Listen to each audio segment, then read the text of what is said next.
지금부터 푸는 문제는 부동산의 개념이 있었죠, 여러분. 법경기 개념으로 나눴던 거 기억나세요? 그래서 정리한 내용이 뭐였냐면 이 얘기였죠. 복합 개념이 있었던 게 기억나실 겁니다. 복합은 분리상이 합쳐져 있는 게 복합이었다. 그래서 얘를 셋으로 쪼갰어요. 법경기로. 그래서 이게 부동산학의 기본적 체계니까 우린 잘 모르겠으면 법경기로 들어가면 된다고 그랬죠. 관리를 할 때 무슨 관리를 해야 될까요? 법률적, 경제적, 기술적 관리를 하겠죠. 타당성 분석을 할 때 무슨 분석을 할까요? 법률적, 경제적, 기술적 타당성을 분석하겠죠. 부동산 관련 하자도 법률적, 경제적, 기술적 하자가 있겠죠. 되세요? 이런 내용들이 될 거예요. 근데 이 법률을 뚫어져라 쳐다본다고 해서 얘는 소유권자가 보이나요? 안 보였죠. 그래서 얘는 무형이었어요. 무형적 개념이었던 거 기억나셔야 돼요. 그 다음 건물이 있을 때 그 건물을 뚫어져라 쳐다본다고 해서 경제적 가치가 보이는 거 아니라고 그랬죠. 얘도 무형이었습니다. 그런데 건물을 뚫어져라 쳐다보면 그 건물이 몇 층짜리인지 어떻게 지어졌는지 보이죠. 그래서 기술은 형태가 있었죠. 얘 유형이었어요. 그래서 얘를 섞어서 문제를 낼 수 있다고 얘기를 했었고, 또 한 가지 이 법경기를 구분해 주실 수 있어야 된다는 얘기를 했는데, 기억하는 방법은 기술적 개념은 물리적 개념이라고도 얘기했던 거 기억나세요? 그래서 물리적 자를 붙였을 때 자연스럽게 붙으면 얘는 기술적 개념이었죠. 그래서 물리적인 위치, 물리적인 공간, 물리적인 자연, 물리적인 환경 이렇게 얘기를 했었고, 경제적 개념은 우리가 경제활동을 하는 건 자산을 모으고 자본을 형성하고 생산하고 소비하고 상품으로 내답하는 건 다 경제활동. 우리는 법률을 잘 안다 모른다? 잘 모르니까 잘 모르는 내용이 나오면 뭐로 가면 된다? 법률적 개념으로 가면 된다고 그랬죠. 그때 협의의 부동산과 의제 부동산이 있었습니다. 그때 협의의 부동산은 민법에 정의되어 있었기 때문에 민법상 부동산이라고 부동산 학계론에서만 불렀죠. 기억나셔야 돼요. 협의가 좁은 의미죠. 좁은 의미의 부동산이라고도 나오더라. 그게 바로 토지 및 그 정착물. 원래는 부동산이 아닌 동산 등인데 부동산처럼 등기 등록을 거쳐서 소유권이 인정받으면 등기 등록의 절차를 거치면 부동산과 똑같이 보기로 한 게 뭐였죠? 준부동산. 그래서 걔까지 합쳐지면 넓어져서 광의의 부동산이라고 얘기했던 게 기억나시면 돼요. 그 문제가 이제 계속해서 나오는 거죠. 자, 이제 풀어볼게요. 1번.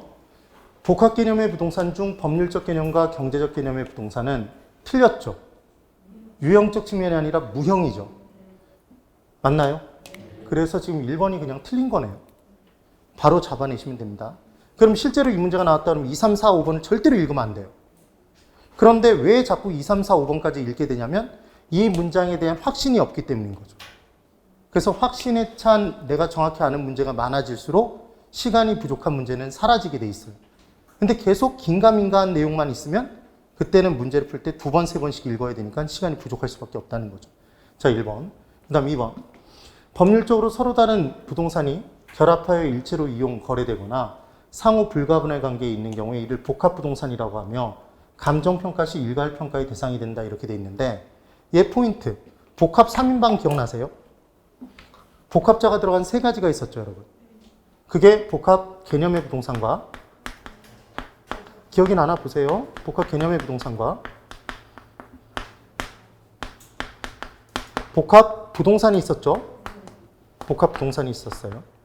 그리고 또 뭐가 있었죠? 복합 건물, 복합자가 들어간 3가지가 있었습니다.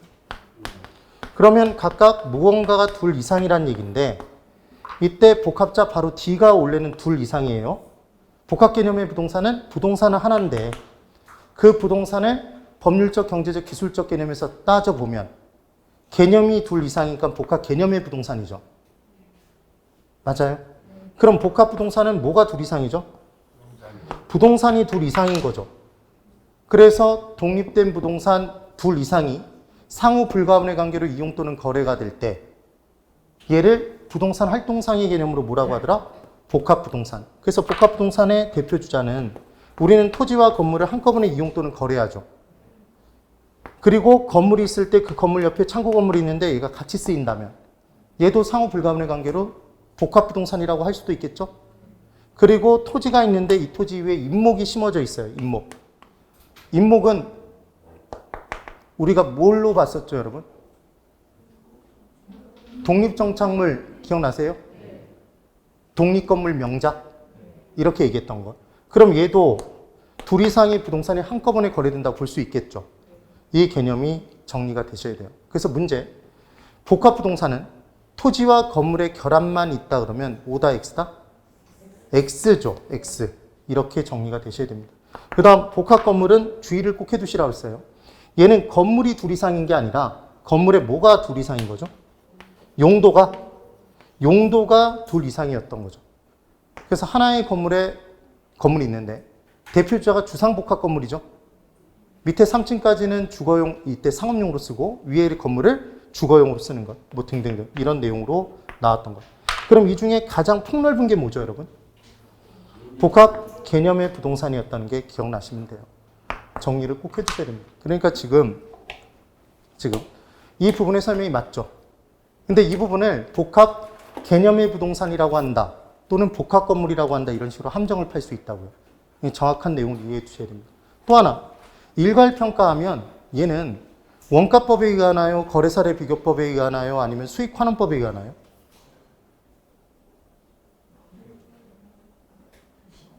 과거 소원은 뭐였죠? 우리의 과거 소원이 뭐였어요?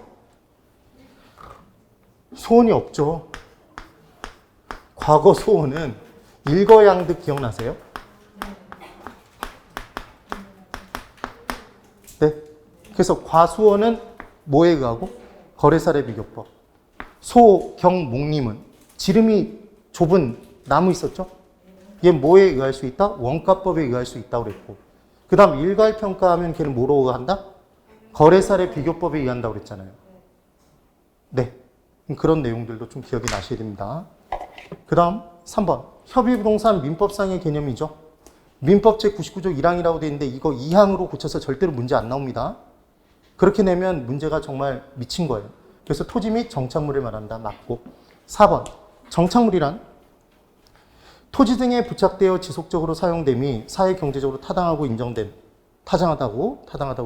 물건을 말한다. 정착물 맞네요. 근데 정착물의 종류는 종속정착물과 독립정착물이 있었습니다. 독립정착물 종류를 외우라고 그랬죠, 우리. 외웠던 게 뭐였어요? 독립건물 명작이었죠. 네. 그래서 독립건물 명작으로 우리가 기억했던 것. 이게 기억이 나시면 돼요.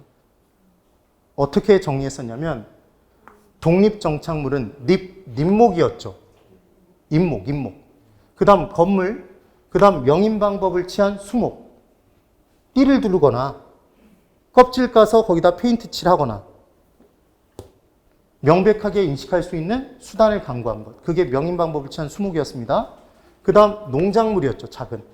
얘들은 다 뭐였다? 독립정착물. 비교를 꼭 해두시라는 얘기를 했었죠. 정리가 되셔야 돼요. 그 다음 5번. 민법상 토지 소유권은 정당한 이익이 있는 범위 내에서. 근데 이 정당한 이익이 있는 범위가 몇 미터로 구체적으로 정해져 있나요? 아니었죠. 그래서 토지 소유권의 범위는 지표, 지중, 공중으로 입체적으로 구분되어 있지만 구체적이지는 않다가 포인트였던 게 기억나시면 돼요. 제한적 권리로 볼 수 있다. 맞고. 자, 2번. 부동산의 개념에 관한 설명으로 옳은 것을 골라보랍니다. 자, 이제 옳은 것을 고르라고 그랬죠. 1번. 협의의 부동산을 포함한 공시수단을 갖춘 이 공시수단이 등기등록이죠, 여러분. 독립된 거래의 객체로 인정되는 것을 광의 부동산이라고 하며 이러한 개념의 구분은 물리적 측면에서의 구분 개념이라고 할 수 있다. 이렇게 나왔죠. 뭐가 틀렸죠? 물리적, 기술적 측면의 구분은 아니죠. 얘 법률이죠. 법률적 개념의 협의부동산과 의제부동산 합쳐서 광의부동산이라고 얘기했던 게 기억나시면 돼요. 어떤 부분을 함정파는지를 기억하시라는 얘기예요, 지금. 그 다음 2번. 협의부동산이란 토지 및 정착물을 말하며 거래, 가사, 농업정착물 등 임차인 정착물도. 여기서 중요한 건 거래, 가사, 농업정착물 이게 중요한 게 아니라 누가 설치했다? 임차인이 설치한 거죠. 임대차 계약기간 중에 임차인이 설치한 물건은 임대차 계약기간이 끝나면 임차인이 두고 간다, 떼어가지고 간다.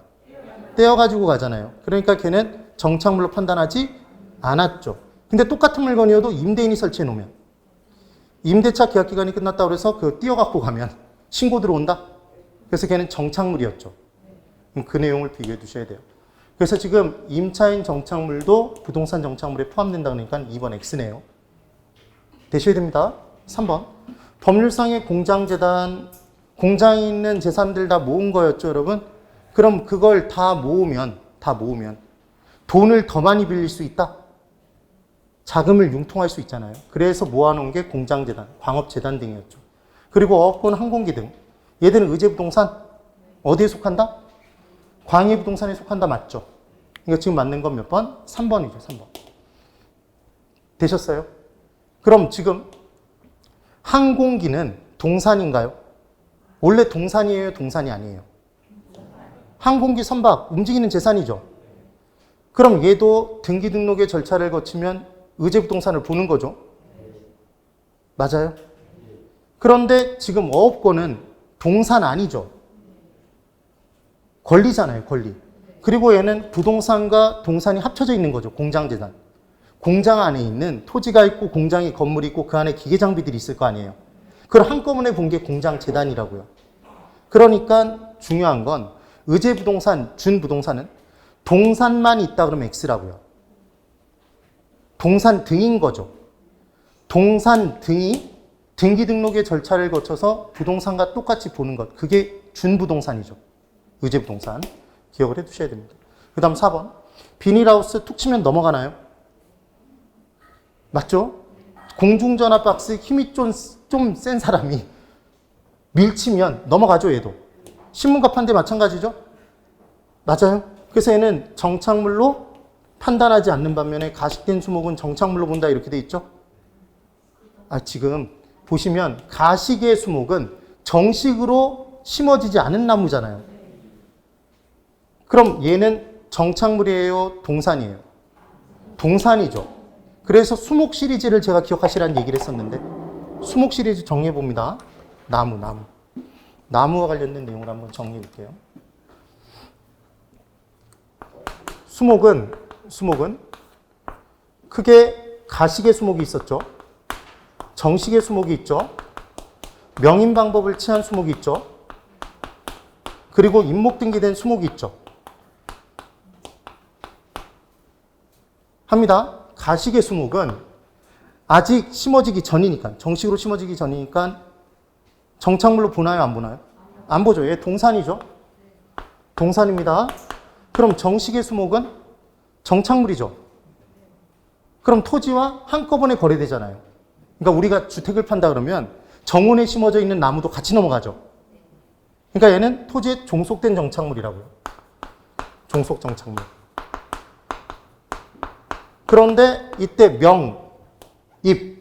임목하고 명인방법 취한 순간에 얘는 독립된 거래의 대상물이 될 수 있나요? 그렇기 때문에 얘들은 둘이 독립정착물이죠. 근데 이 둘의 차이가 있었습니다. 이 둘 중에 등기부가 있는 게 뭐였죠? 임목이죠, 임목. 임목은 등기부가 있기 때문에 얘는 저당권 설정의 객체로 이용할 수 있다? 맞죠? 그것만 기억하시면 돼요. 근데 명인방법 취했다고 해서 그 껍질 위에다가 저당권자 누구 이렇게 적을 수 없다고 그랬죠. 그래서 얘는 독립된 거래의 대상은 되지만 저당권 설정의 객체로 사용될 수는 없죠. 얘는 가능한 거고. 수목 시리즈 꼭 한번 정리해 보세요. 수목. 뭐라는지 이해를 하셔야 됩니다. 그 다음 5번. 건물, 명인방법을 갖춘 수목, 소유권 보존 등기된 임목. 이게 실은 임목 등기된 수목인 거죠. 수목의 집단, 임목인 거죠. 임목. 매년 경작의 노력을 요하지 않는 나무나 다년생식물 등은 독립정착물에 속한다 이렇게 돼 있죠. 지금 뭐가 틀렸어요, 여러분? 지금 우리가 외웠던 것. 독립정착물은 얘밖에 없다고 그랬습니다. 여기 한번 다시 보세요. 그러니까 머릿속에 뭘 기억해 두시냐면 정착물의 종류는 토지와 한꺼번에 넘어가는 종속정착물이 있고 토지와 별도로 독립된 거래 대상물이 될 수 있는 독립정착물이 있다는 말씀을 드렸잖아요. 근데 독립정착물의 종류는 정해져 있다고 그랬죠. 그것만 외워버린 게 우리가 뭐죠? 이거죠. 독립건물 명작. 이 안에 성립되지 않는 게 매년 경작의 노력을 요하지 않는 나무. 그리고 다년생 식물들은 얘 독립된 거래 대상이 아니잖아요. 종속정착물이잖아요. 종속정착물. 그래서 X죠. 왜 틀렸는지 이해되셨어요? 시험 문제에서 일단 열거가 많이 돼 있다 그러면 의심해 보시라고요. 분명히 틀린 게 섞여 있을 가능성이 있다고. 비교를 해주세요. 그 다음 3번. 부동산의 개념에 관한 설명으로 틀린 것을 골라보랍니다. 자, 1번. 경제적 개념의 부동산은 이제 다른 게 섞여 있을지를 주의해 두시는 거예요. 자본자산으로서의 특성을 가진다. 경제활동이 자산 모으고 자본 모으는 거 맞죠? 자산자본 맞습니다. 2번. 좁은 의미의 부동산은 토지 및 그 정착물을 말한다 이렇게 돼 있네요. 좁은 의미가 뭐예요? 협의죠. 얘 민법상 부동산이라고 나올 수도 있죠. 다 똑같은 표현이라는 거 기억해 두세요. 토지 및 그 정착물이에요. 그 정착물에는 건물, 수목, 돌담, 교량 등이 다 포함되죠. 그러니까 좁은 의미의 부동산은 토지와 건물이다 그러면 X죠. 건물 등이 속한다 그러면 O죠. 그 내용을 기억해 두셔야 돼요. 그래서 2번 O. 3번. 준부동산은 부동산과 유사한 공시방법. 이게 뭐였죠, 여러분? 등기등록이죠. 넓은 의미의 부동산에 포함되죠. 광의부동산에. 그 다음 4번. 부동산의 물리적 개념은 부동산 활동의 대상인 유형적 측면의 부동산을 이해하는 데 도움이 된다. 여러분, 이게 기술인가요? 기술은 형태가 있었죠? 유형이죠. 유형, 무형 바꿔서 문제 낼 수 있으니까 꼭 기억해 두시라는 얘기를 했고. 5번. 토지는 일반적으로 무언가를 생산하는 데 쓰이는 생산재죠. 생산의 3요소가 뭐였어요? 토지, 자본, 노동. 가장 중요한 생산 요소가 토지였습니다, 여러분. 토지 없으면 그 무엇도 생산할 수가 없어요. 근데 토지 그 자체를, 산, 강, 들을 그 자체를 내재용으로 소비할 수도 있나요? 그렇죠. 최종 소비의 대상도 되잖아요. 이 내용이 기억나시면 돼요. 여기다 하나를 더 얹어볼까요? 우리 파생적 수요와 본원적 수요 했던 거 기억나십니까? 기억나세요? 그럼 이 둘 중에 뭐가 파생적 수요예요? 생산재와 소비재 중에 뭐가 파생적 수요죠? 생산재. 우리 어떻게 기억했어요? 이 내용 생생하지 않아요? 뭘 하고 있는지도 모르죠, 지금. 생생하다 이렇게 기억했잖아요. 네. 그래서 우리는 두 가지가 주어지면 그 둘 중에 무엇이 무엇을 생산하는지만 판단해서 생산해내는 게 생산재니까 걔가 파생적 수요. 그럼 반대편은 본원적 수요라고 얘기하면 된다고 그랬습니다. 한번 해볼게요. 경제론 내용을 지금 제가 섞어서 설명을 드리고 있는 거예요. 토지와 주택이 있으면 뭐가 뭘 생산하나요? 주택이 토지를 이러면서 생산해내지 않는다고 그랬잖아요. 뭔지 기억나야 되는데. 그래서 토지가 주택을 생산하죠. 토지가 생산재죠. 그러니까 이 둘 중에서는 얘가 파생적 수요, 얘가 본원적 수요죠. 이해를 하셔야 됩니다. 얘를 판단하시라고 그랬죠. 그래서 얘는 생생하다, 파생적 수요 이렇게 기억을 해두자. 이렇게 얘기를 했던 거예요. 그럼 주택과 주택 서비스가 있었습니다, 여러분. 그럼 주택 서비스는 주택이 인간에게 제공하는 사생활 보호, 쾌적함, 안락함 등의 추상적 서비스였죠. 그래서 물리적 개념의 주택은 다 다르다 개별성 때문에 동일한 제품이 아니니까 완전 경쟁 시장으로 분석할 수가 없는데 물리적 개념의 주택 시장은 추상적 개념인 주택 서비스의 개념을 끄집어내면 주택 서비스의 질이 높은 주택은 고급 주택 뭉뚱그려서 동질화 시킬 수 있다고 그랬죠. 주택 서비스의 질이 낮은 주택을 저급 주택, 저가 주택 시장 이렇게 동질화 시킬 수 있다고 그랬죠. 그럼 완전 경쟁 시장으로 분석이 가능하다? 네. 그래서 이 주택 서비스의 개념이 중요한 거였어요. 그럼 질문. 주택과 주택 서비스 중에서는 뭐가 뭘 생산해요? 주택이 주택 서비스를 만들죠. 주택 서비스가 주택을 만들진 못하잖아요. 그러니까 얘가 생산재죠. 그럼 얘가 파생적 수요죠. 그럼 주택 서비스는 본원적 수요네요. 그래서 주택은 토지와 비교했을 때는 본원적 수요지만 주택 서비스와 비교했을 때는 얘가 파생적 수요네요. 그래서 본원적 수요, 파생적 수요는 고정불변의 개념이다. 상대적인 개념이다. 상대적 개념이라고 했죠. 기억이 나셔야 됩니다. 정리되시죠? 그래서 이 문제를 바꿔서 문제를 내면 이렇게 낼 수도 있다고요. 토지는 파생적 수요이지만 본원적 수요는 아니다. 이렇게 문제를 낼 수도 있다고요. 둘 다 가능한 거죠? 네. 그렇게 문제를 바꿀 수도 있다는 걸 이해하시면 돼요. 그 다음 4번.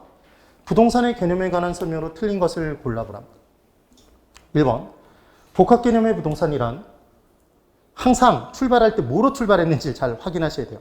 복합 개념의 부동산이죠. 지금 복합 개념. 그럼 법경기가 나오겠구나 느낌 받으셔야 돼요. 법률적, 경제적, 기술적 측면 등이 복합된 개념으로 이해하는 것을 말한다. 맞죠? 2번. 민법상 부동산은 토지 및 그 정착물 맞죠? 3번. 기술적 개념의 부동산 떴네요. 열거가 돼 있으면 다른 게 섞여 있는지를 꼭 확인하셔야 돼요. 생산 요소와 자산은 뭐였죠? 생산하고 자산을 모으는 건 경제활동이었죠. 경제적 개념. 그래서 3번이 틀렸죠. 기억을 꼭 해보셔야 됩니다. 문제 푸는 요령. 문제를 봤을 때 A는 B다 이렇게 문제가 나와요.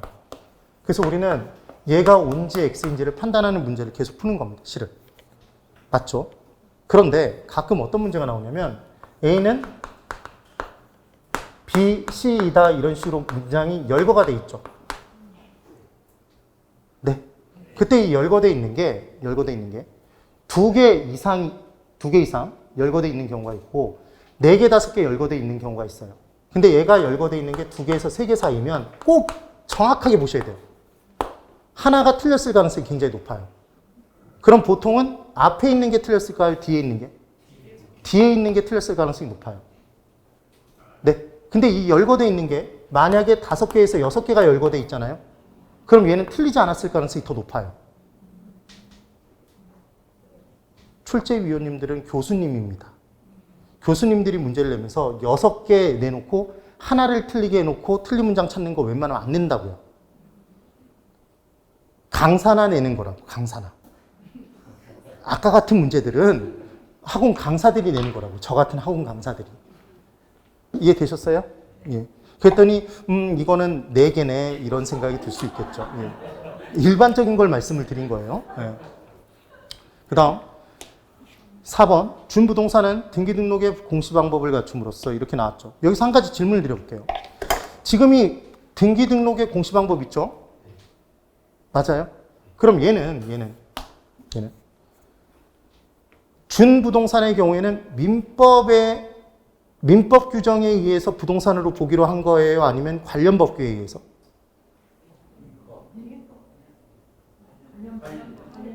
자, 자동차, 선박, 항공기 등이 있죠. 그럼 각각의 관련 법규상에서 내용을 가지고 따서 등기 등록하면 부동산과 똑같이 보기로 한 거잖아요.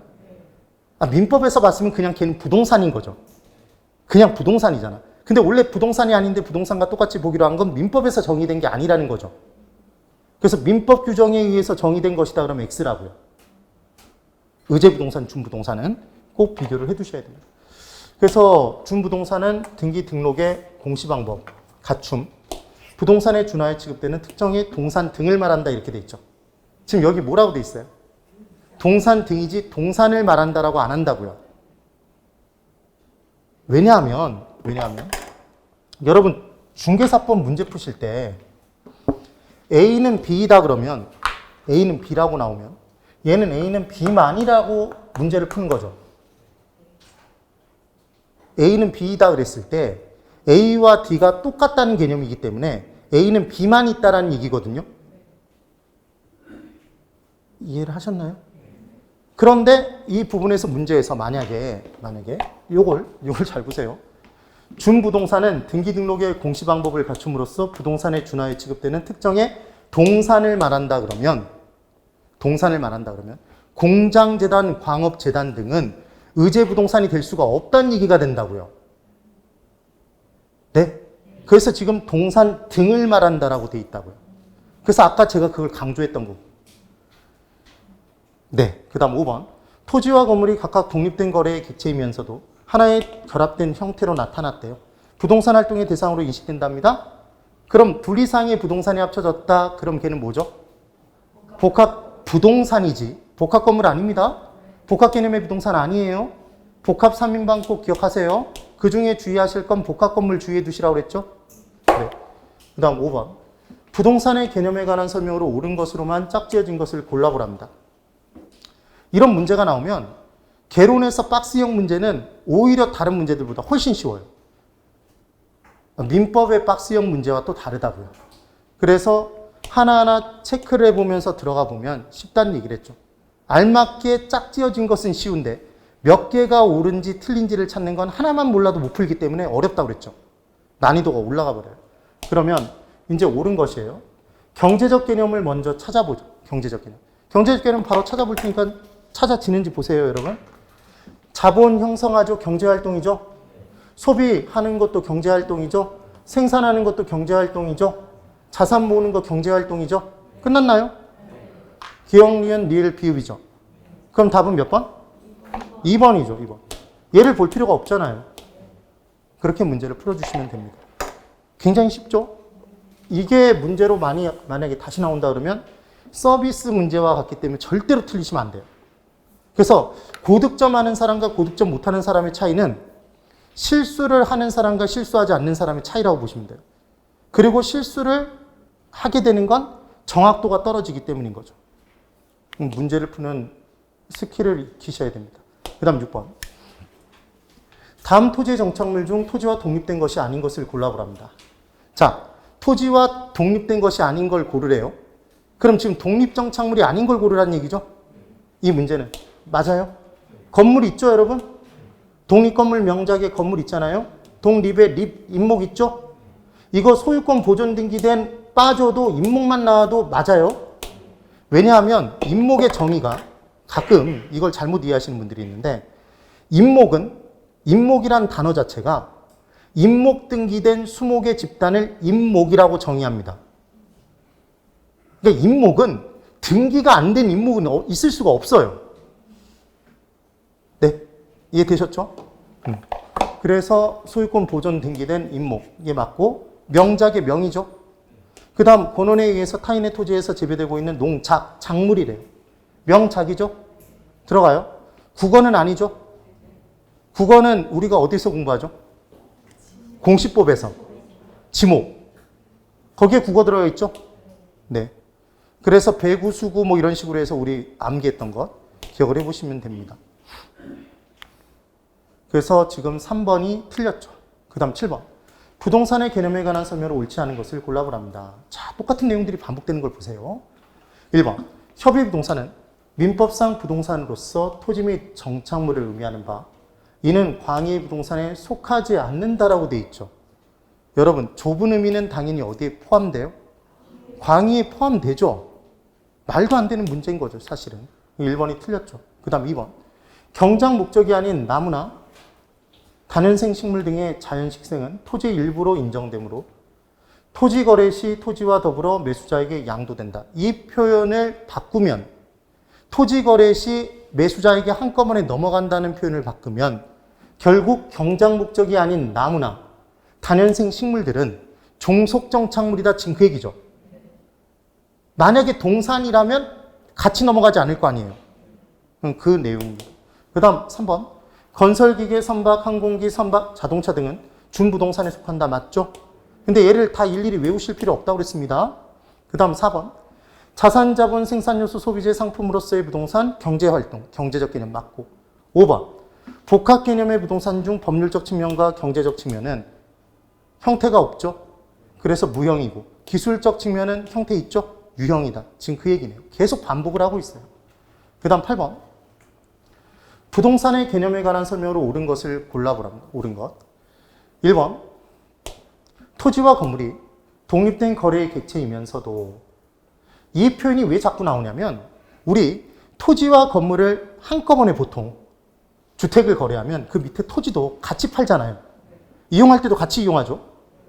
그래서 복합 부동산이라는 개념을 만들어 놨지만 토지와 그러니까 주택을 토지와 함께 팔았을 때 복합부동산 등기부가 있어서 그 복합부동산 등기부에서 소유권자를 갑에게서 을로 넘기면 소유권 이전 등기가 되는 거 아니죠. 질문 바꿔봅니다. 복합부동산 등기부 들어보셨어요? 지금 제가 무슨 질문을 했냐면 복합부동산은 있잖아요, 여러분. 맞죠? 여기다 적을까요? 복합부동산 분명히 있다고 공부했습니다. 근데 복합부동산 등기부가 있는지를 여쭤보는 거예요, 지금. 복합부동산 등기부 없어요. 이걸 들어봤다 그러면 대단하신 분이에요. 왜냐, 없는 걸 들어본 거니까. 이게 없다고요. 그럼 복합부동산 등기부 들어봤냐고 여쭤봤을 때 대답하시는 분이 있다고요. 뭐라고 얘기를 하시냐면 집합건물 등기부를 보셨대요. 그것도 건물의 등기부죠. 중요한 건 토지와 건물을 한꺼번에 이용 또는 거래해서 한꺼번에 넘길 수는 있지만 그때에도 소유권 이전 등기는 건물 등기부와 토지 등기부에 별도로 하잖아요. 되셨어요? 그러니까 복합부동산은 법률상의 개념일까요? 얘는 활동상의 개념일까요? 부동산 활동을 할 때 같이 이용 거래되니까 복합부동산이라는 개념을 만든 거지. 이게 법률적 개념이 아니라고요. 법률 용어 아니에요. 그래서 기억하시는 방법은 복합부동산 등기부는 없죠. 얘 없다는 걸 기억해 두시면 돼요. 이렇게 정리를 해두는 겁니다. 그래서 계속 뭐가 나오는 거냐면 토지와 건물이 독립된 거래의 객체이면서도 별도로 거래되죠, 여러분? 별도로 존재하는 거잖아요. 건물만도 별도로 팔 수 있다 지금 그 얘기인 거죠. 하나의 결합된 상태로 부동산 활동의 대상으로 삼는 경우에 이는 감정평가 시 개별평가의 대상이 된다. 이렇게 돼 있죠. 그러면 지금 한꺼번에 거래가 됐을 때는 일괄해서 평가하나요? 일괄 평가하죠.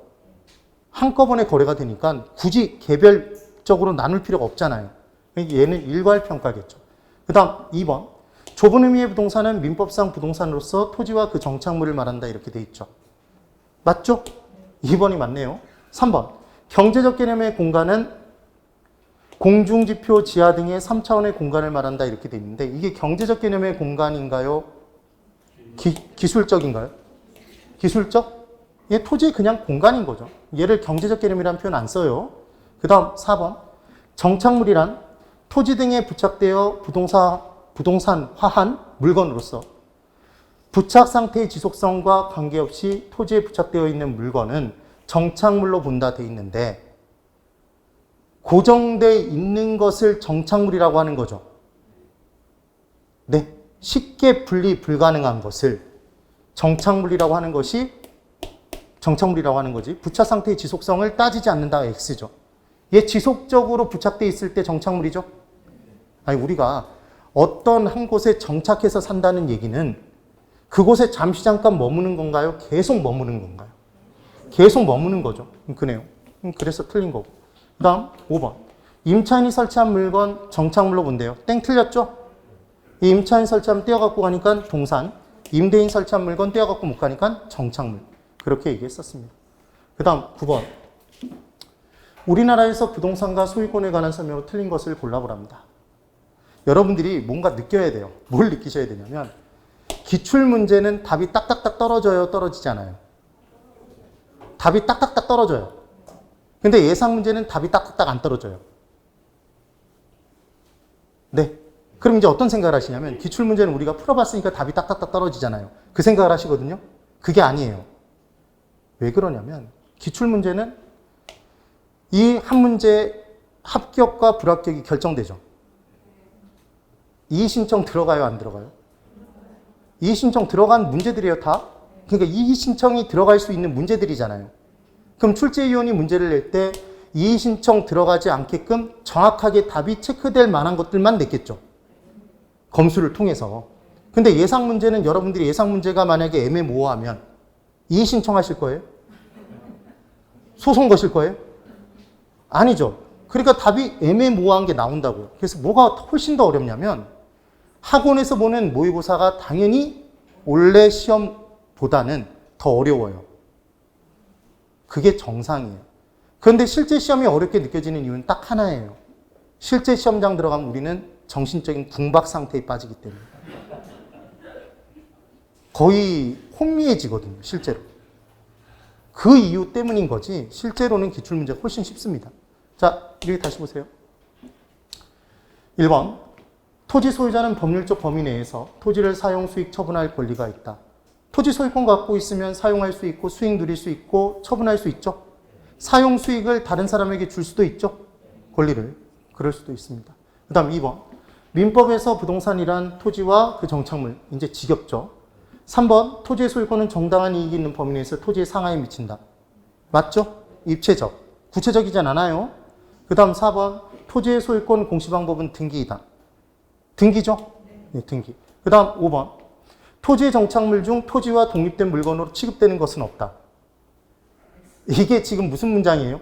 토지의 정착물 중 독립정착물은 없다라고 얘기한 거잖아요. 우리 독립정착물 계속 공부했죠? 한번 따라해 볼까요? 독립건물 명작. 걔를 꼭 기억하세요. 5번이 틀렸네요. 10번. 부동산의 개념에 관한 설명으로 옳지 않은 것을 골라보랍니다. 1번. 토지의 정착물은 토지와 독립된 물건으로 취급되는 것과 이게 독립정착물이죠. 지금 토지와는 독립된 물건으로 취급되는 것, 이게 독립정착물이죠. 토지의 일부로 간주되는 것, 얘가 종속정착물이죠. 그러니까 1번 문장은 토지의 정착물은 독립정착물과 종속정착물로 구분될 수 있다. 지금 그 문장입니다. 맞죠? 그 다음 2번. 정착물은 사회 경제적인 면에서 토지 등에 부착돼서 중요한 포인트는 계속적으로 이용되는 게 타당하다고 인정된 거죠. 일시적이 아니에요. 그러니까 일시적으로 부착된 물건은 정착물이 아니라고요.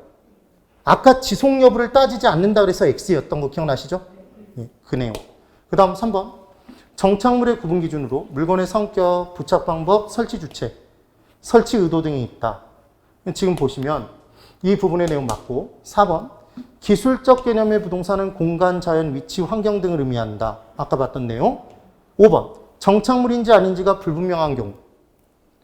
그러니까 지금 토지에 무언가 붙어 있는데 이제 관건은 이거잖아요. 토지를 갑이 을에게 넘겼습니다. 그럼 토지 소유권 넘어가죠. 근데 그 토지 위에 잡다한 무언가들이 있는 거예요. 그럼 얘도 같이 넘어갈 것인지 아닌지를 판단해야 되잖아요. 근데 토지 위에 올라가 있었는데 걔가 동산이에요. 동산. 그럼 넘긴 건 부동산이지 동산이 아니니까 별도의 소유권 이전 절차가 필요하겠죠. 같이 안 넘어간다고요. 근데 얘가 토지의 일부로 판단이 돼요. 토지의 일부로. 그럼 걔도 같이 넘어가겠죠? 걔가 정착물이잖아요. 그런데 봤더니 토지 위에 무언가가 있는데 정착물인지 아닌지 애매모호한 거예요. 그럼 그때는 뭐로 본다? 정착물로 본대요. 토지의 일부로. 그래서 누구에게 넘어간 것으로 본다? 매수인에게 넘어간 것으로 보는 거죠. 근데 지금 뭐라고 얘기했죠? 매도인 소유라고 얘기했죠. 그러니까 결론은 뭐냐면 애매모호하면 뭐로 본다? 자, 토지 위에 물건이 있는데 그게 토지의 일부인지 아닌지 애매모호하면 토지의 일부로 본다. 이게 포인트라고요. 그러니까 부동산 넘겼으니까 당연히 얘도 넘어가겠죠. 누구에게? 매수인에게. 이 문장이 뭔지 이해되셨어요? 그래서 지금 5번이 되는 거고. 11번. 부동산의 개념에 관한 설명으로 틀린 것을 골라보랍니다. 자, 1번. 도로, 교량, 울타리, 담장 등은 토지의 일부가 된 물건으로 간주된다. 이게 종속정착물이죠. 네. 우리 집 담만 네가 사가라. 이런 경우 없다고 그랬죠. 주택을 넘기면 그 주택 부지 넘어가면서 주택 둘러싸고 있는 담장도 같이 넘어가는 거지. 담장만 독립해서 거래하지 않잖아요. 지금 그 얘기예요. 그 다음 2번. 법률적으로 서로 다른 두 개의 물건이 결합하여 일체로 이용 또는 거래되거나 상호 불가분의 관계에 있는 경우. 떴네요. 둘 이상의 부동산이 한꺼번에 이용 또는 거래가 되면 뭐지? 복합 부동산이지 복합 개념의 부동산이 아니잖아요. 계속 섞어서 문제 함정 파는 게 이해되세요? 근데 여기서 복합 건물을 섞어서 문제 내진 않죠. 왜냐하면 복합 건물은 너무 뻔하니까. 그 다음 3번. 토지와 건물 결합, 일체로 이용, 거래. 감정평가 시 일괄해서 평가한다고 그랬죠? 아까 개별 평가한다고 그래서 X였잖아요. 그 다음 4번. 부동산을 자산으로 인식하는 경우. 자산은 경제적 개념이죠. 경제적 개념의 부동산에 해당하는 거 맞고. 그 다음 5번. 물리적 손상 없이 부착된 물건을 제거함이 가능해요. 그럼 얘는 고정된 거였나요? 고정되지 않은 건가요? 고정된 것이 아니니까 물리적 손상 없이 제거가 가능할 거잖아요. 그럼 고정된 것은 정착물. 고정된 것이 아니면 동산이라고 판단했는데 얘는 고정된 것은 아니란 말이에요. 근데 얘를 띄워봤더니 이 건물, 이 부동산의 전체 효용 가치가 떨어져 버리면 효용 가치 일부를 구성하고 있었던 거죠. 그럼 걔는 뭐로 본다? 정착물로 본다고 했잖아요. 그래요. 그래서 제거함으로써 기능상 하자가 발생하거나 효용이 감소하는 경우에 부동산 정착물로 본다. 이 문장이 왜 맞는지 기억해 두셔야 되죠. 되셨어요? 꼭 정리가 되셔야 됩니다. 12번. 복합 개념의 부동산에 관한 설명으로 옳지 않은 것을 골라보래요. 1번. 부동산은 3차원의 입체 공간으로 구성되므로 부동산 활동은 공간 활동의 성격을 띠며 3차원 입체 공간 활동. 부동산업도 공간업의 성격을 갖는다. 맞아요. 근데 이런 표현은 웬만하면 잘 안 쓰긴 해요. 그 다음 2번. 부동산은 물적 재산으로 토지와 건물 등을 일컫는 말이기 때문에 광의의 부동산 또는 준부동산으로 개념을 확대할 수 없다. 이렇게 나왔죠. 질문. 광의의 부동산 공부하셨나요? 준부동산 공부해 보셨죠? 어디에서 공부했죠? 부동산 학개론 시간에 공부했잖아요. 그러니까 학문적 개념으로 얘들을 다 공부했죠. 이 개념으로 확대할 수 있어요, 없어요? 있단 얘기죠. 그러니까 이게 2번이 틀린 거죠. 네. 그 다음 3번. 민법상 토지소유권 정당한 범위 주저리 똑같은 내용. 토지소유권은 지표뿐 아니라 상하 수직 공간까지 인정된다고 볼 수 있다. 끊임없이 높은 공간, 끊임없이 깊은 공간까지 인정되는 건 아니었죠. 기억해 두시고. 4번. 부동산의 위치는 절대적 위치와 상대적 위치로 나눌 수 있다고 그랬습니다. 질문. 토지가 있어요. 그 토지의 경도, 위도상의 위치는 바뀌어요? 바뀌지 않아요? 바뀌지 않죠. 이게 자연적 위치죠.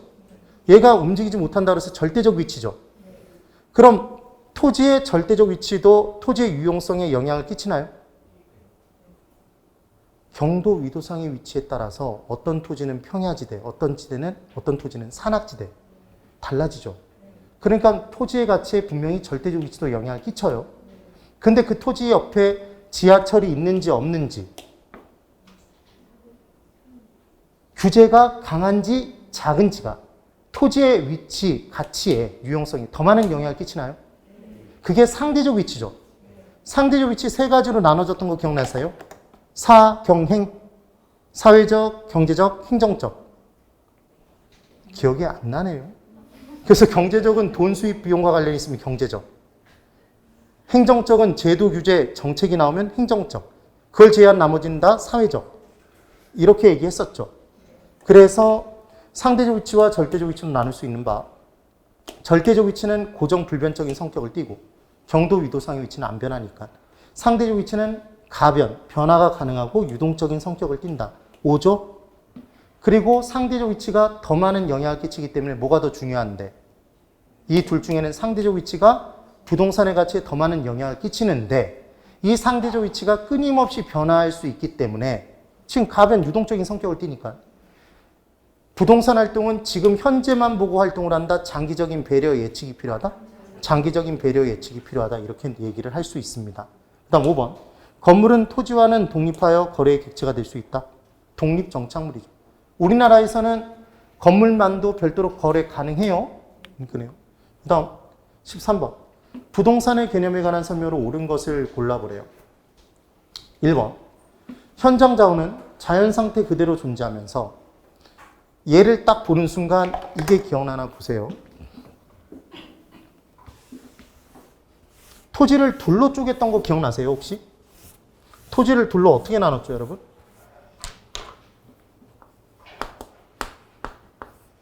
자연 그 상태로의 토지와 개발된 토지로 나눴던 거 혹시 기억나세요? 했었습니다. 그러면 자연은 산강들이죠. 산강들 등이라고 보시면 돼요. 이렇게. 그럼 얘는 사적재적 성격을 띠나요? 공공재적 성격을 띠나요? 일반적으로. 공공재적 성격을 띠죠. 그럼 얘는 시장에서 빈번하게 거래가 돼요? 얘 시장에서 거래가 안 되죠, 여러분? 그럼 시장에서 거래가 안 된다는 얘기는 수요와 공급을 예측하기가 어렵죠? 네. 예측이 어렵습니다. 그럼 산강들은 생산 과정을 거쳐야지만 인간에게 무언가 만족감을 제공하나요? 아니죠. 생산 과정 거치지 않은 상태에서 그대로 효용을 제공하죠. 인간에게. 여기까지 되셔야 돼요. 그럼 개발된 토지는 주상공이라고 보시면 되죠. 주거용지, 상업용지, 공업용지 등. 그럼 얘는 보통 사적 재산이죠. 시장에서 거래가 돼요, 안 돼요? 시장에서 거래가 되죠. 그럼 수요와 공급을 예측하기가 좀 더 쉬워요, 어려워요? 얘는 수요와 공급을 예측하기가 좀 더 쉽잖아요. 그럼 얘는 그 상태 그대로 인간에게 효용을 제공하나요? 생산 과정을 거쳐서? 생산 과정을 거쳐서 효용을 제공하겠죠. 되셔야 됩니다. 그럼 인간들에게 그냥 맡겨놓으면 자연을 보호하나요? 드립다 파헤치면서 개발하나요? 개발하죠. 그럼 한 번 개발되면 원래의 자연으로 되돌리기 어렵겠네요. 얘가 결정의 비가역성이죠. 그럼 자연을 보호하기 위해서는 정부의 정책적인 배려가 필요할까요? 필요치 않을까요? 필요하겠죠. 안 그럼 드립다 파헤치면서 개발하니까. 그래서 이렇게 나누는데 얘를 이름을 각각 붙여준 거죠. 이름을. 자현. 이렇게 외우라고 그랬는데 자현이죠. 현. 자현. 따라해 보세요. 자현. 그래서 자현. 얘는 현장 자원을세 토지고 개발된 토지는 상품되는 건가요? 그래서 얘를 상품 자원을세 토지라고 하는 거죠. 그럼 이 문장이 이제 얼마나 그럴싸하게 바뀌었는지 보세요. 이렇게 설명을 하는 거예요.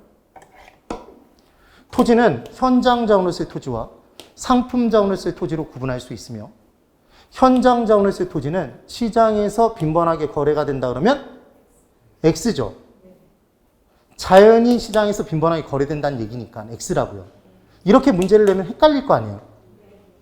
상품 자원을세 토지는 개발 과정을 거치지 않은 상태에서 인간에게 효용을 제공한다 그러면 걔는 X죠. 네, 다시 현장 자원을세 토지가 한번 상품 자원을세 토지로 바뀌면 원래의 현장 자원을세 토지로 되돌리기 어렵다. 5조. 현장 자원을세 토지의 보존은 정부의 정책적 배려가 필요하다. 5조. 자, 이제 뭐가 틀렸는지 보세요. 현장 자원을세 토지는 자산적 가치를 강조한다. X죠. 현이죠. 현. 자연. 되셨어요? 이 개념을 기억하셔야 됩니다. 그러면 소득이 증가하면 자연을 더 많이 원할까요? 네. 그래서 예전에 다 같이 못 사는 시기에는 정말 다 같이 찢어지게 가난할 시기에는 판잣집에 사는데 한강이 보이는 판잣집과 한강이 보이지 않는 판잣집은 가치가 다르다? 한강이 보이면 뛰어들고 싶은 생각밖에 안 해요. 그런데 먹고 살만해지니까 한강이 뭐라고 한강이 보이는 아파트와 보이지 않는 아파트의 가치가 달라지죠. 그러니까 사람들은 소득의 증가에 따라 자연 그 상태로의 토지를 더 많이 원한다? 네. 그럼 자연으로서의 토지에 자연 그 상태로의 토지에 수요의 소득 탄력성은 크다? 소득이 커지면 수요가 증가하잖아요. 되셨죠? 이 개념 정도를 기억해 주셔야 되는 겁니다. 그래서 자 이제 이게 읽혀지는지 볼까요? 현장 자원을 뭐로 고쳐본다? 자연으로. 자연 상태 그대로 존재하면서 인간에게 효용을 제공하는 토지로서. 여기까지 맞죠? 대체재의 수가 작으며. 그러니까 지금 주거용지를 다른 주거용지가 대체할 수 있잖아요. 근데 자연으로서의 토지는 대체할 게 없죠. 사실은. 그래서 대체재의 수가 적으면 공공재적 성격 띠나요? 상강들 다 같이 쓰잖아요. 그 개념이 되는 거죠. 그래서 지금 1번이 맞는 게 이해가 되셔야 돼요. 이 내용은 이렇게 구분을 안 해보면 이 문제 못 풀어요. 이게 뭔지 모른다는 얘기죠. 그 다음 2번. 경제적 개념의 부동산 부분에 또 열거되어 있는 내용에 섞여 있겠네요. 자산, 생산 요소, 상품, 소비재까지는 경제적이 맞죠, 여러분? 위치 환경은 기술적이죠? 그래서 X. 3번. 부동산을 토지와 정착물이라고 할 때 정착물이란 상가, 주택, 울타리, 경작, 수확물 등 토지의 부가가치를 더한 계량물을 말한다 이렇게 돼 있죠. 여러분, 울타리까지는 정착물 맞죠? 경작, 수확물은 자 이제 농작물의 종류에 대해서 설명드려 볼게요. 농지가 있어요. 그 농지에 작물을 심었습니다. 그럼 걔를 농작물이라고 하지 걔를 경작 수확물이라고 안 해요. 경작 수확물은 경작된 걸 수확해 걷어들인 거예요. 아니 옥수수, 감자 등을 수확해서 건지면 내가 들어 올린 거잖아요. 걔는 동산이죠. 이해가 되셨나요? 그 내용이 뭔지를 이해를 하시면 돼요. 그러니까 지금 경작 수확물 때문에 틀렸네요. 4번. 부동산의 공간은 공중지표 지하 등 3차원 공간, 개별 공간별 권익이 존재하므로 하나의 물건에는 복수의 가격이 형성될 수 없다. 여러분 가치는 하나에도 여러 개가 성립될 수 있다고 그랬죠. 소유권의 가치가 있고 전세권의 가치가 있고 다 권리별로 달라지죠. 그래서 형성될 수 없다 그래서 X. 5번. 준부동산의 개념은 실생활의 필요에 따라 구분하는 것으로 이것을 학문의 대상으로 삼을 필요는 없다. 자, 우리가 공부하는 부동산 학이죠. 부동산 학에서 준부동산 공부했죠. 그러니까 학문의 대상으로 삼은 거예요, 삼지 않은 거예요? 삼은 거죠. 삼을 필요가 없다 그러니까 X. 근데 왜 실생활의 필요에 따라 구분하는 것이라는 표현을 썼냐면 사실은 준부동산의 정확한 의의는 보세요. 항공기가 하나 있습니다. 싸요, 비싸요? 비행기. 자, 항공기 소유하신 분 손 들어보세요. 저 정말 친하게 지내고 싶어요. 항공기 비싸잖아요? 이 경제적 가치가 매우 큽니다. 그렇죠? 그러면 우리는 항공기는 자산인가요? 자산이 아닌가요? 자산이죠. 경제적 가치가 매우 큰 자산이에요. 그런데 이 항공기를 가지고 돈을 유입하는, 자금을 유입하는 방법은 이 항공기 팔면 돈 들어오나요? 매각하면 돈 들어오죠. 건물이 있어요. 건물 매각하면 돈 들어오죠. 얘 경제적 가치 크죠? 그럼 건물 가지고는 건물을 매각하지 않아도 자금을 융통시킬 수 있죠. 얘 담보로 제공하고 돈 빌려올 수 있잖아요. 그런데 항공기는 얘 돌아다니죠. 얘를 믿고 돈 빌려줬더니 얘 타고 다른 데 떠버린다고요. 그럼 얘를 저당권 설정해놓고 돈을 못 빌려줄 거 아니에요. 기본이. 그런데 이 항공기는 경제적 가치가 매우 큰 동산이니까 관련 법규상의 저당 규정에 따라 등기 등록의 절차를 거치면 부동산과 똑같이 봐서 저당권 설정의 객체로 사용해서 얘 돈 빌릴 수 있게 되죠. 그게 실생활의 필요죠. 사실은 그런 개념인 거예요, 지금. 이게 무슨 얘기인지를 이해를 하시면서 넘어가시면 됩니다. 14번. 정착물에 대한 설명으로 옳지 않은 것을 이제 골라보랍니다. 똑같은 문제들이 계속 반복이 되고 있어요. 자, 1번. 정착물이란 토지 등에 부착되어 지속적으로 사용됨이. 여기서 핵심 단어는 뭐라고 그랬죠? 지속적, 계속적, 항구적 이런 표현이 나오면 다 똑같은 표현이라고 보시면 돼요. 일시적이 나오면 절대로 안 됩니다. 사용됨이 사회 경제적으로 타당하다고 인정되는 물건을 말한다. 5. 2번. 거래 정착물, 가사 정착물, 농업 정착물, 여기 정착물 아무 쓰잘데기 없다고 그랬죠? 누가 설치했는지가 중요하다고 그랬습니다. 네. 그래서 지금 누가 설치했다고 얘기했으면 임차인 정착물이라고 돼 있으면 얘 임차인이 설치한 거니까 떼어갖고 간다? 그러니까 부동산 정착물로 간주하지 않겠네요?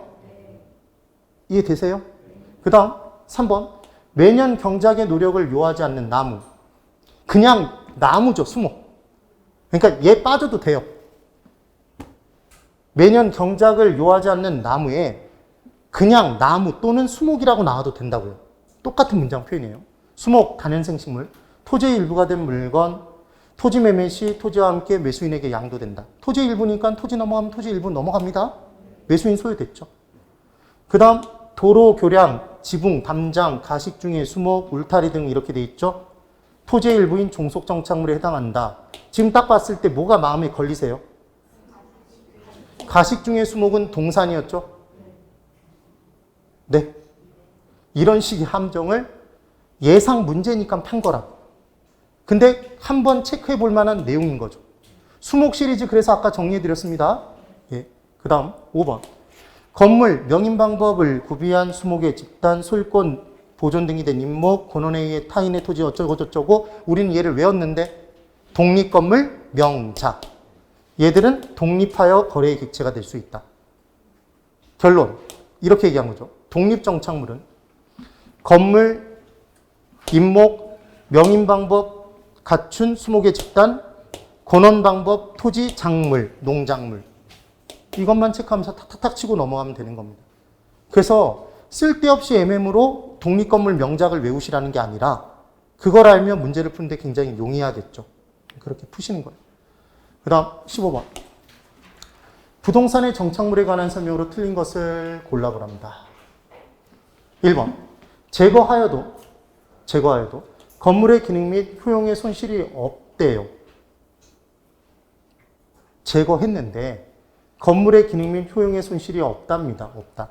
그럼 얘는 떨어져 있는 거잖아요. 그러니까 동산으로 취급하겠죠.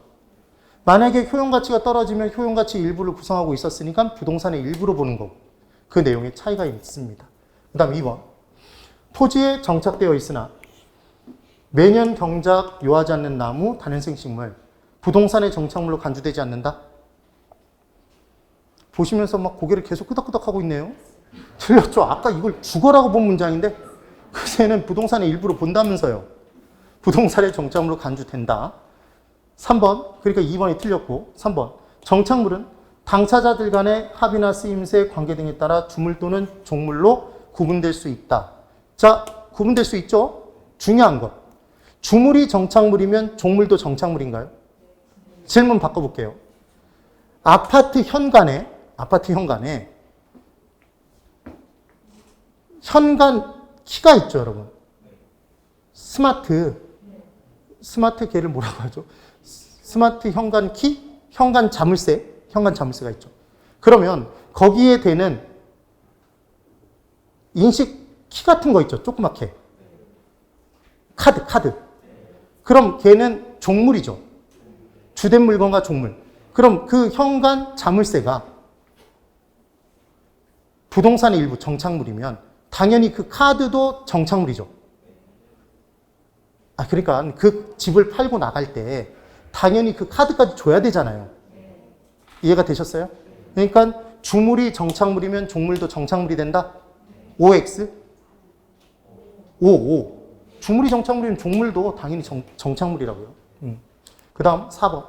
정착물은 사회적, 경제적인 면에서 토지에 부착되어 계속적. 얘 계속적이 지속적으로도 나오고 항구적으로도 나오는 거죠. 그 다음 5번. 거래가사, 농업정착물, 임차인 정착물. 여기서 핵심 단어 임차인. 얘만 꼭 기억하시면 돼요. 그래서 임차인 띄어갖고 갈 수 있다. 그래서 얘는 동산이다. 정착물로 간주되지 않는다. 16번. 부동산의 본질적 가치에 대한 설명으로 옳지 않은 것을 골라보랍니다. 1번. 대상 부동산의 전체 가치는 해당 부동산을 구성하고 있는 개별 공간 가치의 합이라고 볼 수 있다. 그러니까 개별을 다 합치면 전체가 나온다는 얘기죠. 결국 무슨 말이냐면 토지의 표면이 있습니다, 여러분. 지표, 그릴 공중, 금이칠 지하. 그럼 공중권의 가치가 있겠죠? 지표권의 가치가 있죠? 그리고 지중권의 가치가 있죠? 그것을 다 합친 게 토지의 가치잖아요. 개별 공간 가치의 합인 거죠. 합. 그 표현. 그 다음 2번. 부동산은 3차원적 입체 공간으로 구성되어 있으므로 개별 공간별로 별도의 권리, 이익 존재. 하나의 물건일지라도 복수의 가격이 성립할 수 있다. 맞죠? 그래서 소유권의 가치가 있고 지상권의 가치가 있잖아요. 구분지상권의 가치도 있고. 네, 그런 내용들. 그 다음 3번. 공중권이란 타인의 방해 없이 공중공간을 사용, 수익, 처분할 수 있는 배타적 권리로서. 여기까지 맞죠? 용적률 인센티브 제도. 용적률 인센티브 제도는 간단하게 인센티브 주는 건가요? 용적률은 층수 올리는 거죠? 그럼 왜 층수를 더 올리라고 인센티브를 줬을까요? 그 이유는 원래 토지가 있는데 건폐율이 있어요. 건폐율이 80%예요, 예를 들어. 근데 80%인데 그 건폐율 80%를 채우지 않고 50%까지만 쓴 거예요. 그리고 나머지 30%를 녹지로 조성했어. 예를 들자면. 그러면 기특해요, 기특하지 않아요? 기특하겠죠, 정부가 봤을 때는. 그러니까 너 위로 더 올려? 이렇게 주는 게 뭐라고 그냥 보시면 된다? 그냥 용적률 인센티브 제도다. 그럼 얘는 무엇과 관련이 있죠? 공중공간과 관련이 있나요? 위로 올리는 거니까. 그 다음 개발권 양도제 나왔어요. 개발권 양도제는 이 개발권이 뭐였죠, 여러분? 결국은? 용적률이었잖아요. 그래서 개발권 양도제 기억나는지 정리할 겁니다. 칠판 여기 보실까요? 공부를 하면서 전체적으로 다 정리가 확 돼야 돼요. 개발권 양도제, 이전제는 개발권만 이전제라고 했던 거 기억나세요? 그래서 토지 소유권과 일체로 넘어간다는 X였죠. 이용 가능한 개발권도 넘길 수 있다 그러면 X죠. 얘 이용 불가능하게 된 개발권만 넘길 수 있었습니다. 토지 이용 규제 정책에 따라 개발권이 있음에도 불구하고 그 개발권을 이용하지 못하게 돼서 이용의 형평성이 떨어졌을 때 정부가 원래는 보상금을 줘야 되는데 그때마다 보상금을 주면 정부의 공적 자금이 남아나질 않으니까 너 개발권 이용하지 못하게 된 게 문제니까 개발 가능한 곳에, 이용 가능한 곳에 개발권을 넘겨라. 얘 시장에서 사고 파는 거예요? 정부가 사서 팔아주는 거예요? 시장에서 사고 파는 거죠. 이거 정부가 사서 팔아준다 그러면 X였어요. 그럼 사들인 사람은 원래 용적률 규제보다 더 높은 개발이 가능해졌죠. 그러니까 개발권을 뭐로 전환시켰죠? 용적률로 전환시킨 거잖아요. 네. 그러면 더 높이 층수로 올려버리면 주변 지역의 통행, 통풍, 채광에 문제 발생할 수 있다. 그래서 얘는 이용의 형평성을 추구한 나머지 이용의 효율성이 떨어질 수 있기 때문에 그리고 개발권 이전제가 만연되면 지역지 구조의 틀이 와해돼 버리니까 우리나라에선 이용한다. 우리나라에선 지금 채택되고 있다. 사용하지 않고 있다. 얘 사용하지 않고 있죠. 얘 적용 X입니다. 이게 제일 중요한 내용이었죠. 꼭 기억이 나셔야 돼요. 그래서 어찌됐건 개발권 양도제도 공중공간의 활용 방안은 맞죠. 용적률을 넘기는 거니까. 지금 그 얘기죠. 그 다음 4번. 지하에 미채굴된 광물 자원이 있답니다. 제가 토지 소유권 부분에 지하권 관련해서는 어떻게 기억하시라는 얘기를 했냐면 조금만 파도 나오는 건 토지 소유권에 포함되고 깊이 파야 나오는 건 토지 소유권에 포함되지 않는다고 그랬죠. 그럼 우물. 조금만 파도 나오죠. 지하수. 네. 온천수는 따뜻한 지하수라고 그랬죠. 포함되죠. 그런데 미채굴된 광물은 깊이 파야 나온다. 그래서 포함된다, 포함되지 않는다? 토지 소유권 범위에 포함되지 않는다고 그랬죠. 이거 일부러 친 건 아닙니다. 그래서 4번의 지하에 미채굴된 광물 자원은 광업권의 객체로 이용되죠. 토지 소유권의 효력이 미치지 못한다. 5. 그 다음 5번. 또 현장 자원 관련해서 문제가 나온 거죠. 현장 자원이란 자연 상태 그대로 존재하면서 인간에게 효용을 제공하는 경우로 상품 자원에 비해 상대적으로 대체재가 풍부하다 볼 수 있다. 주거용지, 상업용지, 공업용지가 대체재가 풍부하지 자연은 대체할 게 없다고 그랬죠. 그 내용. 이걸 기억하시면 돼요. 현장 자원, 상품 자원 이제 정확히 이해되셨나요? 따라해 보실까요? 자현. 예, 자연이라고 발음하면 안 된다고요. 앞으로 우리는 자현이라고 발음을 하는 거예요. 그래서 자현은 현장 자원을 쓸 토지다. 17번부터는 10분간 쉬었다. 예. 10분 쉬고 할게요.